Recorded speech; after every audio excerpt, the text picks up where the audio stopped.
Hello everyone, good morning. কেমন আছো সবাই? আশা করছি খুব ভালো আছো। আমি তমসা এনাদের একটা ব্লগ নিয়ে চলে এসেছি আর তোমাদের সাথে শেয়ার করতে। তো আশা করছি তোমাদের ব্লগটা দেখতে খুব ভালো লাগবে। আজ শুক্রবার আর সকাল বাজে প্রায় 11:15। তো চলো তোমাদেরকে এখান থেকে নিয়ে আমি আজকের ব্লগটা শুরু করছি। তো দেখতে থাকো, আশা করছি তোমাদের ভীষণ ভালো লাগবে। যদি ভালো লাগে তাহলে একটা লাইক, কমেন্ট আর চ্যানেলটিকে অবশ্যই সাবস্ক্রাইব করবে। আর যারা আমার চ্যানেলে নতুন আছো তাদেরকে বলবো অবশ্যই আমার চ্যানেলটিকে সাবস্ক্রাইব করে দিও। আর বন্ধুদেরকে বলবো যে ভিডিওটা না টেনে পুরোটা দেখবার জন্যে। তো অনুরোধ রইল তোমাদের কাছে। তো দূরের থেকে কাছে থেকে যারা আমাদের ভিডিও দেখছো তো তাদেরকে অনেক ধন্যবাদ। তো দেখো ফাইনালি আজকে আমাদের বাড়িতে কিন্তু চলে এসেছে।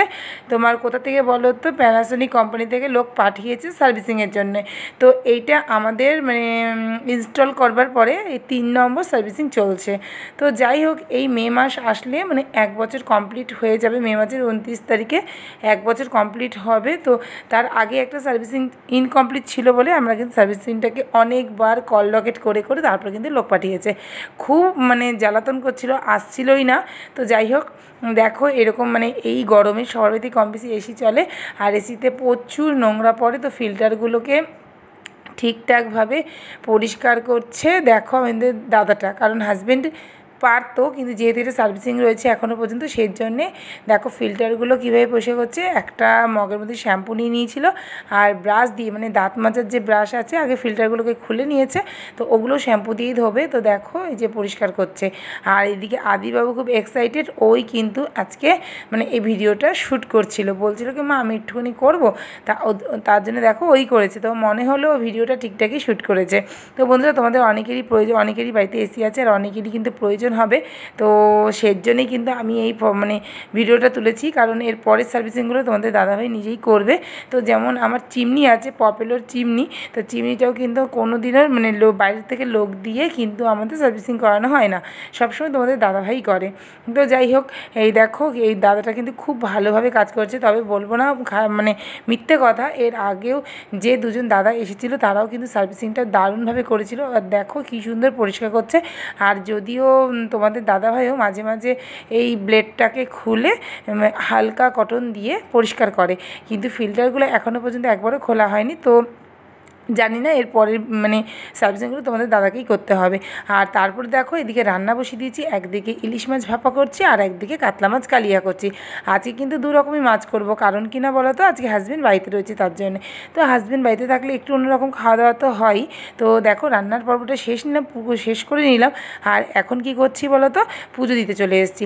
তো তোমাদের দাদাভাই থাকলে আদির কোনো কিছুই আমাকে করতে হয় না, আর আমার ম্যাক্সিমাম টাইমটাই কিন্তু মানে রান্নাঘরে কাটে। ঘরের অন্যান্য কাজকর্মগুলো বেশ কমই করতে হয়, হাজব্যান্ড অনেকটাই গুছিয়ে দেয়।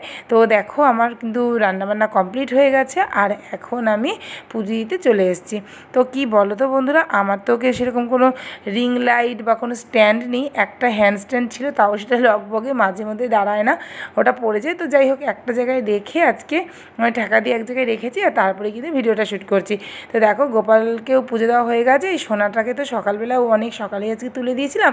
তো ওর মনে হয় এখন যে একটু ঘুমও পেয়েছে, তো দুপুরবেলার খাবারটা দিয়ে দেবো, তারপরে কিন্তু ঘুমিয়ে পড়বে। ওকে ঘুম পাড়িয়ে দিয়ে তারপরে কিন্তু আমার সংসারে অন্যান্য অনেক কাজ রয়েছে। তো খাওয়া দাওয়া এখনও করা হয়নি আর অনেকটা বেলা হয়ে যাচ্ছে বলে মানে আদির পাপাও খুব রাগ করছে যে আদিকে এখনও খাওয়ায়নি। তো চলো আগে গপুকে খাইয়ে তারপরে আদিকে খাইয়ে আমরাও কিন্তু খাবার দাবারটা সেরে নেব। তো চলো আর দেরি করব না। তো দেখো এখন সন্ধ্যে 6:30 বাজে, দুপুরবেলা একটুখানি ঘুমিয়ে নিয়েছিলাম আর তারপরে কিন্তু তোমাদের পরে অনেকটা পরে আমার আবার দেখা হলো। আর মানে এইটা কিন্তু তোমাদেরকে বলা হয়নি যে এটা কিন্তু অক্ষয় তৃতীয়া দিনের ভিডিওটা শ্যুট করা ছিল, তো তোমাদের সাথে শেয়ার করতে পারিনি বলে আজকে তোমাদের সাথে শেয়ার করলাম। তো দেখো এই যে মানে আমরা এখন যাচ্ছি হালখাতা করতে। বন্ধুরা খুবই অভাব অনটনের সংসার বলতে পারো, মানে হাজব্যান্ডের এইটুকু ইনকাম দিয়ে এত ভালোভাবে রিল্যাক্স করে জীবনযাপন করা সম্ভব নয়। তার মধ্যে আদি একটা হাইফাই দামি স্কুলে পড়ে, ওর প্রচুর খরচা, মানে যে ইনকাম করে তার অর্ধেকের বেশি খরচাই হয় ওর পেছনেই চলে যায়। তো মানে ছেলেকে খুশি রাখতে গিয়ে আমাকে কিন্তু এইটুকু ধার করতেই হয়েছে। মানে হাজব্যান্ডের থেকে 3,000 টাকা ধার করে এই দেখো আমি হালখাতাটা করলাম। তো কি বলবো, কিছু বলার নেই। কারণ কি না বলো তো, হাজব্যান্ডের কাছ থেকে এটা নিয়েছি এই কারণে, হাজব্যান্ড বলছিল যে এখন যখন এত মানে পয়সার সমস্যা তাহলে হালখাতাটা না করলেও চলবে, কিন্তু ওইখানে মানে এইখানে যেখানে হালখাতা করতে এসেছি তো এখানে একটা ছোটোখাটো কিছু একটা গিফট দেয়, তারপরে এখানে ফুচকা খাওয়া হয়, আইসক্রিম খাওয়ানো হয়। তো আদি এগুলো ভীষণ মানে এনজয় করতে ভালোবাসে। তো দেখো অনেক লাইন পড়েছিল আর প্রচুর ভিড় ছিল। তো আদি আর ওর পাপা কিন্তু দেখো ভেতরে ঢুকে গেছে। তো ওরা হচ্ছে ভেতরে যাক, ওরা হচ্ছে ওখান থেকে টাকাটা জমা করে তারপরে কিন্তু মানে কি বলবো যে আসবে। আর আমি এখানে দাঁড়িয়েছিলাম বলে ভাবলাম এখানকার ভিডিওটা তোমাদের সাথে একটু শেয়ার করি। আর একটু সেলফিও তুলতে ইচ্ছা করছিলো তাই তুলছিলাম। খুব সুন্দর করে না এই কাকু মানে এখানটা সাজিয়েছিল। যদিও এই দোকান আমাদের অনেক পরিচিত, অনেক পুরনো, যখন মানে জন্মের পর থেকেই দেখছি যে কোনো সোনার জিনিসই বানানো হয় কিন্তু আমাদের এই সোনার দোকান থেকে। তো দেখো ছেলে খুব খুশি, আর এখন মিষ্টির প্যাকেটটা নেওয়া হয়ে গেছে, আর এখন দেখো এখান থেকে একটা গিফট পাবে। তো ছেলের খুশির জন্যে মানে ধার দেনা করছি। তো খুব মানে জানি না হাজব্যান্ডকে এই টাকাটা আমি কীভাবে শোধ দেবো। তো এখন নিয়ে নিলাম, হাজব্যান্ডের থেকে দিতে চাইছিল না, অনেক জোর করে নিলাম, মানে ওর হাত খরচা থেকেই বলতে পারো নিলাম। তো তারপর দেখো এখানে অনেক ভিড় ছিল, এবার আইসক্রিম খাবে আর ফুচকাটা আমাদের খাওয়া হয়ে গেছে। ওটা তোমাদের সাথে শেয়ার করতে পারলাম না কারণ কিনা দেখছো তো ওই পাশে ফুচকার প্রচুর ভিড়, আর এখানে আদি আর ওর পাপা দাঁড়িয়ে আইসক্রিম খাচ্ছিলো, আমি একটু ভিডিও শ্যুট করছিলাম। তারপর না পলতার বাড়িতেই চলে এসেছিলাম কারণ কিনা পলতাতেই না ওই দোকানটা ছিল, তার জন্যে রাধা গোবিন্দ জুয়েলারি হাউস, ওখান থেকেই তো আমরা সোনার জিনিস সব কিছু বানাই, তো সেই জন্যে। তারপরে দেখো এই সকালবেলা উঠে স্নান টান করে এখন পুজোটা সেরে নিচ্ছি। কিন্তু কি বলো তো বন্ধুরা, ধার করলাম বলে কিন্তু আদির যে খুশিটা এটা কিন্তু আমি দেখতে পারলাম, মানে ওর খুশিটা কেনার জন্য আমাকে এই ধারটা করতে হলো, কিন্তু কিছু করার নেই। হাজব্যান্ডকে জানি না আমি শোধ দিতে পারবো কি না, তবে হাজব্যান্ড একটু মানে অখুশি ছিল। তো হাজব্যান্ড চাইছিল না যে মানে ফালতু শুধু মানে এই যে হালখাতাটা এখন করার, যেখানে মানে কম মানে না করলেও চলতো। তো এই দোকানে না আমাদের সেরকম কোনো কিছু মানে টাকা পাবে বা এরকম কিছু না, তবে এখানে আমার একটা গয়না বানাতে দেওয়া আছে। তো সেটা এখন কবে আনতে পারবো সেটা বলতে পারছি না, যদিও সেটা মা আমার জন্য বানাতে দিয়েছিল এই আর কি।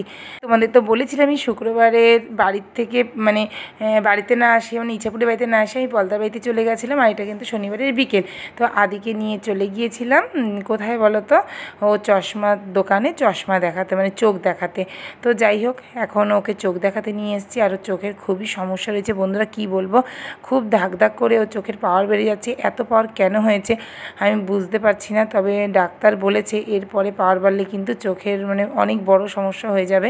তো দেখো ও একদমই চোখেতে কেন এত ওর পাওয়ার বেড়ে যাচ্ছে বুঝতে পারছি না। ওর কিন্তু খুব হাই পাওয়ারের চশমার চোখে লাগানো, তো ওকে লেটারগুলো পড়তে বলছে, ও ঠিকমতো লেটারগুলো পড়তে পারছে না, তার জন্য মনটা কিন্তু ভীষণই খারাপ। তো যাই হোক বন্ধুরা, ওকে ডাক্তারবাবু খুব সুন্দরভাবে মানে এর আগেও একবার দেখিয়েছিলাম, আর সবার প্রথমে কিন্তু দিশাতে ওকে দেখিয়েছিলাম, ওই দিশার থেকেই ওর চোখের পাওয়ারটা মনে হয় অনেকটা বাড়িয়ে দিয়েছে। ওখানে দেখানোটাই আমার না ভীষণ একটা বড় ভুল হয়ে গেছে। তো লাস্টবার যখন দেখালাম ওর এত পাওয়ারের জন্য আমার মনে একটু সন্দেহ হাতে আমি দেখো শ্রীগুরুতে এই ডাক্তারবাবুকে দেখিয়েছি, তো তাতে ওর পাওয়ারটা অনেক চেঞ্জ হয়ে গেছে, অনেকটা পাওয়ার বেড়ে গেছে। আবার মনটা তার জন্যই খুবই খারাপ, আর ডাক্তারবাবু খুব ভালো করে ওকে চেক আপ করছে, চেঞ্জ করে পাওয়ারগুলো। তো তোমরা আশীর্বাদ করো আদি যেন খুব তাড়াতাড়ি ওর চোখটা ঠিক করে ফেলতে পারি আমরা। ওর চোখের এই ট্রিটমেন্টের জন্য অনেক টাকা পয়সার দরকার হয়, যদিও আমরা কিছু করতে পারি না, ওর দাদুই কিন্তু সমস্তটা হেল্প করে। তো মাকেও নিয়ে এসেছিলাম এই ডাক্তার দেখানোর জন্যেই, তো মারও চোখের মনে হয় পাওয়ার বেড়েছে তার জন্যে। তো বন্ধুরা কেমন লাগলো ভিডিও অবশ্যই জানিও, যদি ভালো লাগে তাহলে কমেন্ট করো, লাইক করো, আর তোমরা অবশ্যই আমার চ্যানেলটিকে সাবস্ক্রাইব করে দিও। তো পরের ভিডিওতে তোমাদের সাথে আবার দেখা হবে, ততক্ষণ যেন তোমরা খুব ভালো থেকো, সুস্থ থাকো। Thanks for watching, bye bye.